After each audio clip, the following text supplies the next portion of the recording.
My name is Evelyn Hart, and I've been a widow for just 3 weeks. My husband, Julian, passed away suddenly at least. That's what everyone believed. They said it was a heart attack, quick and painless. The funeral was small. My son, Michael, stood beside his wife, Adriana, who wept more loudly than anyone else. I remember watching her dab her eyes with a silk handkerchief and thinking how perfectly timed her tears were. That morning, the day everything began, I was standing in my driveway in Santa Barbara, holding my car keys, ready to drive to the law office for the will reading. Julian's estate was substantial: several properties, investments, the house we built together. I wasn't worried about money, but I was nervous about facing Adriana again. She had insisted on handling all of Julian's paperwork after his death, saying she wanted to help take care of family matters. It sounded sweet at the time, but now it made me uneasy. As I bent to open the car door, I heard someone shouting. A man came running down the street, waving his arms. He looked homeless: dirty jacket, tangled hair, eyes wide with panic. "Ma'am, don't start that car," he yelled. I froze. "What are you talking about?" He stumbled closer, panting. "Your daughter-in-law was here last night. I saw her. She was under the hood. She left something." For a second, I thought he was crazy, but then I noticed something odd. The hood latch was slightly open. My chest tightened. I handed him my phone and whispered, "Call 911. When the fire department arrived, one of the men carefully lifted the hood. His face changed instantly. "Ma'am," he said quietly, "someone cut your ignition wires and placed a plastic bag full of flammable material near the manifold. If you had started this car, it would have exploded." The world seemed to tilt. My knees buckled. That same morning I'd been thinking how proud Julian would be of me for keeping things together. And now this, someone wanted me gone. The officer asked if I could think of anyone who might wish me harm. I hesitated but finally said her name. Adriana Hart, my daughter-in-law. The officer wrote it down without looking surprised. That scared me even more. When they towed the car away for evidence, the man who'd warned me stood quietly by the gate. I asked his name. "People call me Skinny," he said, eyes lowering. "I sleep near the old bus stop. I just didn't want you to die." I pressed a few bills into his hand, but he refused. "Just stay alive, ma'am," he said before walking away. Inside my house, everything felt heavier: the photos, the furniture, even the air. I sat on the couch and stared at Julian's portrait. He had trusted everyone, even Adriana. She was charming, ambitious, and always smiling. But beneath that, I had sensed something cold. Julian once joked she could talk her way through a hurricane. He never saw she was the storm. That night I didn't sleep. I replayed every detail from the past few months: Julian's sudden illness, Adriana's insistence on handling his medication, her whispers to the lawyer, and her push for cremation immediately after his death. One pattern kept emerging: control. She wanted it all: money, property, and maybe my silence. By sunrise, my fear had turned into something sharper. I made coffee, sat at the kitchen table, and wrote one sentence on a piece of paper: "Find out why." It wasn't anger that guided me, it was survival. Tomorrow, at the will reading, I'd look Adriana in the eye. And I'd know whether she wanted to destroy me, or if she already had. The next morning, I arrived at the law firm downtown. The sign above the entrance read Solis Green, and my heart skipped. I'd met George Solis once, years ago. He was Julian's corporate lawyer: smooth, confident, the kind of man who never smiled unless there was money on the table. It struck me as strange that he, of all people, was handling Julian's personal will. The waiting room smelled faintly of lemon polish and old paper. Adriana was already there, dressed in a navy blue suit, a pearl necklace gleaming against her collarbone. She stood when she saw me, her mouth slightly open. For a second, her face drained of color before she forced a smile. "Mother Hart," she said softly, "I didn't expect you so early." Her voice trembled just enough to reveal fear, not grief. Michael looked up from his phone, surprised. "Mom, you came alone? You should have called me." I gave him a small smile. "I'm fine, sweetheart." Inside the conference room, George Solis greeted us with rehearsed sympathy. "Miss Hart, my condolences again. Julian was a great man." I nodded, taking my seat. Adriana sat across from me, crossing her legs, her diamond bracelet catching the light. George opened a thick folder and began reading the official document. "Julian Hart's last will and testament," he started. The first few items were predictable: charitable donations, small gifts to old friends, the retirement fund. Then came the main section. To my beloved wife, Evelyn Hart, I leave our primary residence at Ocean View Drive and all joint savings accounts. I exhaled quietly, but the next line made my blood run cold. To my daughter-in-law, Adriana Hart, I leave ownership of Hart Logistics, the Palm Street property, and the lake house in Tahoe. I looked up sharply. Excuse me? George cleared his throat.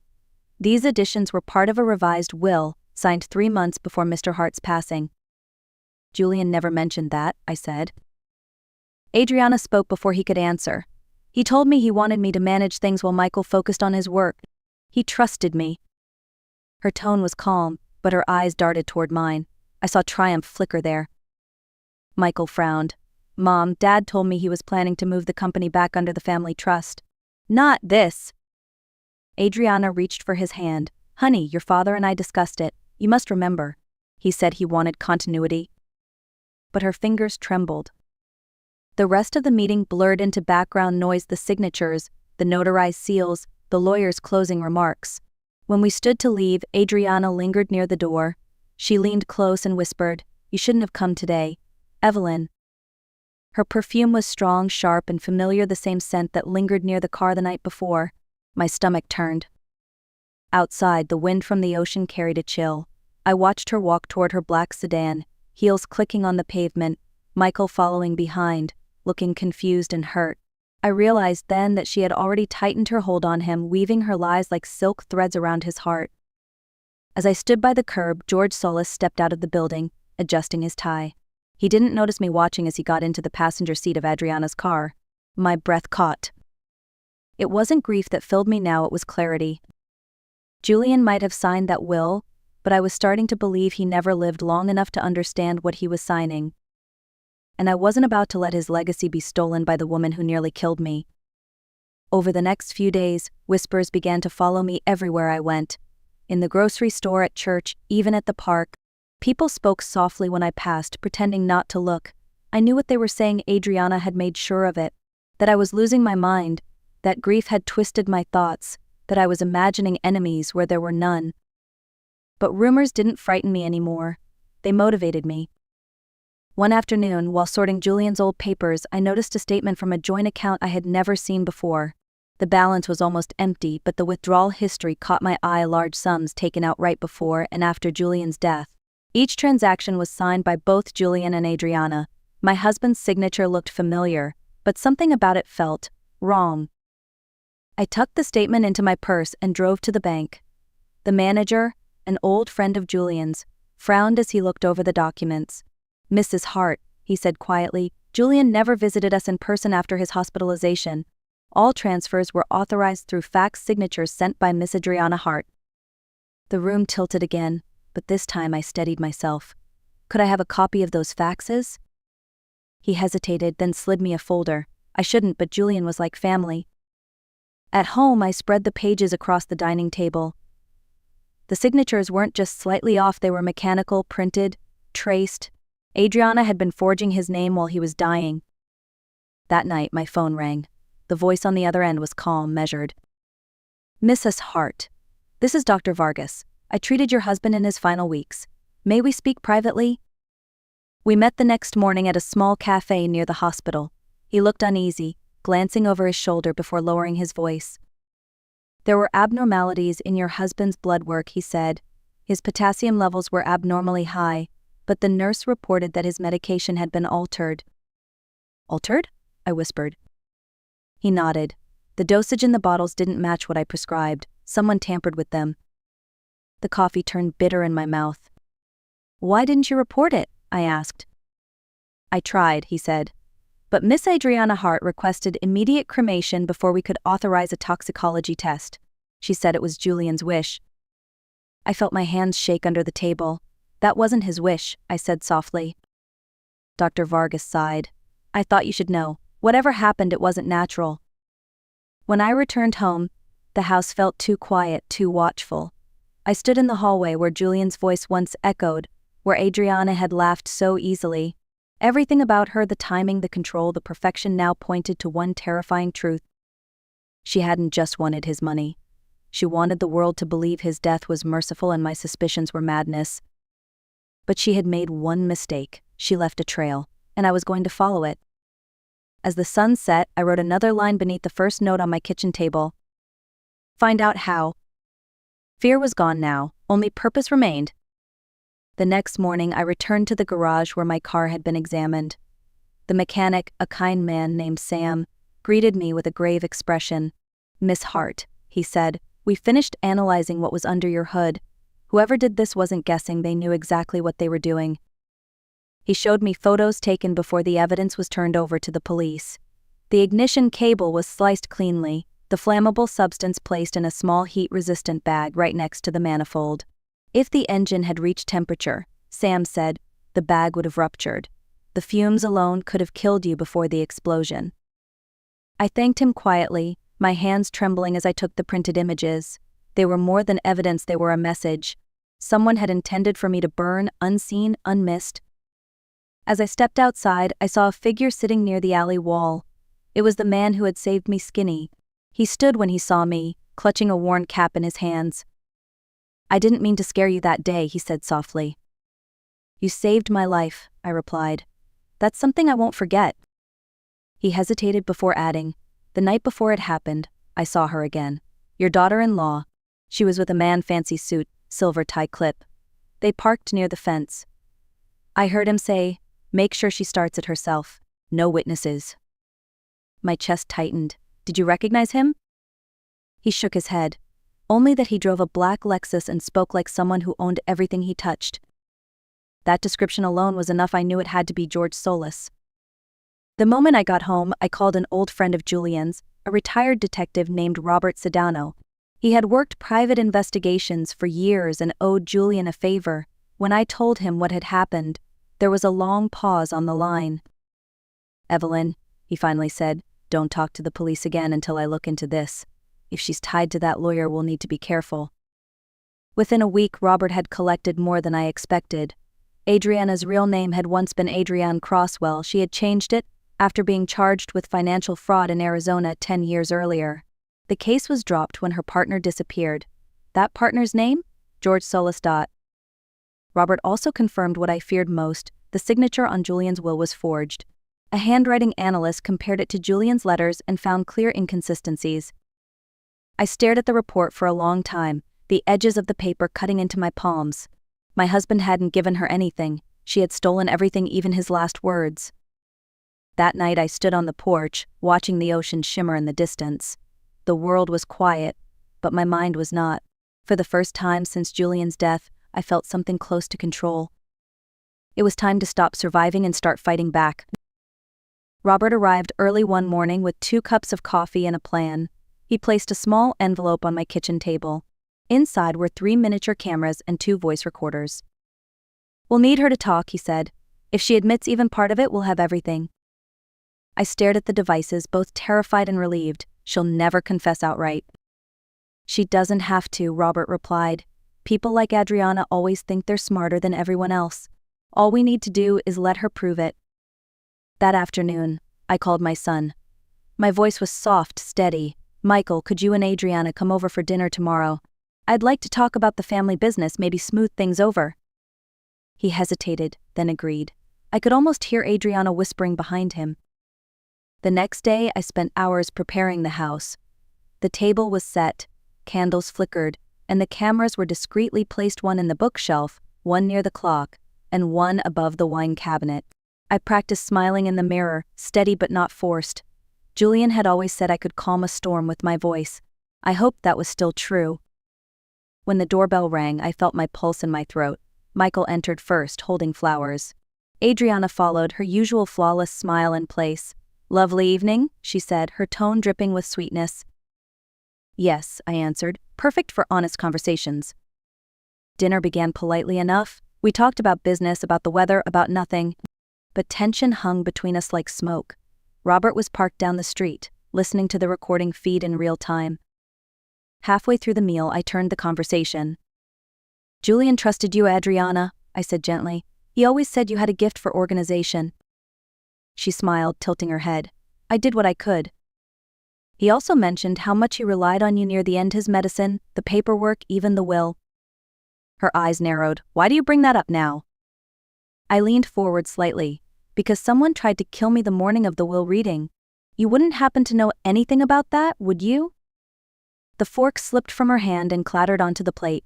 Michael looked between us, confused. Mom, what are you saying? Ask your wife, I said softly.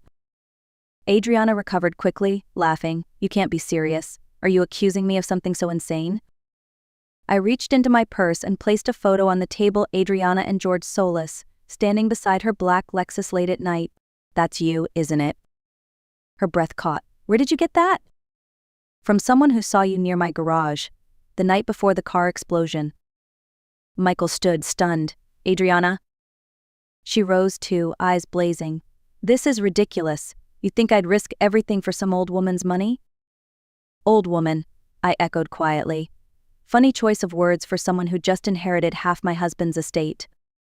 Her mask cracked. He wanted me to have it. He was tired of taking care of you, tired of pretending. The words slipped out before she could stop them. Her voice grew louder, trembling with fury. Your husband loved me, not you. I gave him what he needed, and I was supposed to have everything. Michael froze. What are you talking about? Adriana turned to him, desperate now. She's twisting everything. She's trying to destroy me. But I didn't respond. I simply pushed another folder across the table, the handwriting analysis, the bank records, the proof of her name change. Her face went pale. She grabbed the wine glass and hurled it against the wall, the red liquid splattering like blood across the white paint. You think this will stop me? She shouted. You think you can take back what's mine? Then she lunged toward me, the glint of a knife flashing from her purse. Michael screamed her name, but before she reached me, the front door burst open. Police, drop it!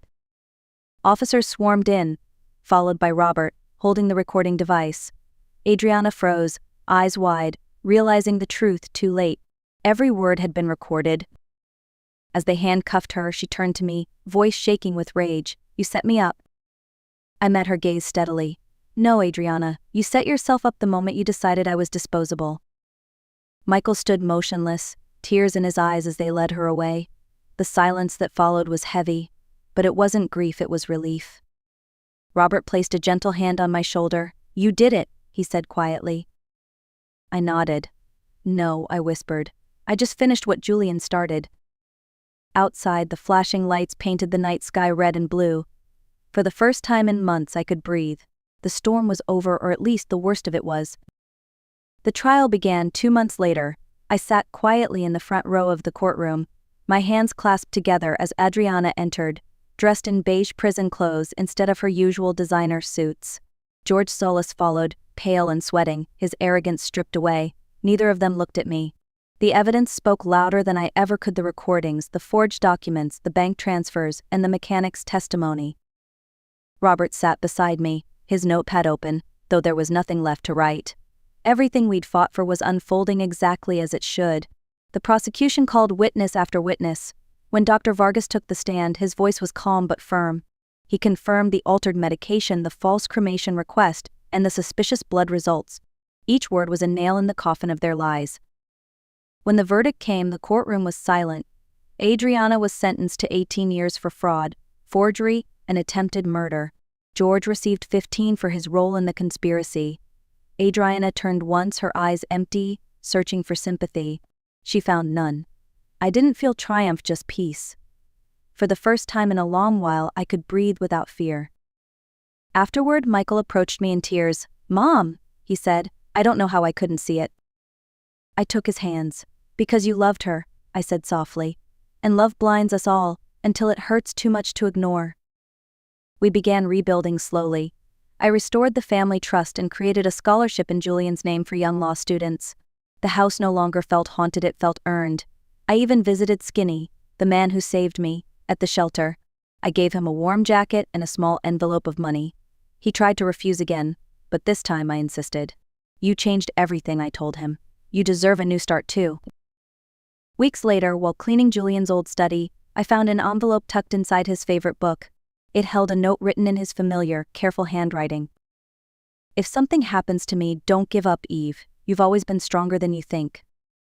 I pressed the letter to my heart, tears slipping down my cheeks. For the first time, they weren't tears of sorrow, they were of gratitude.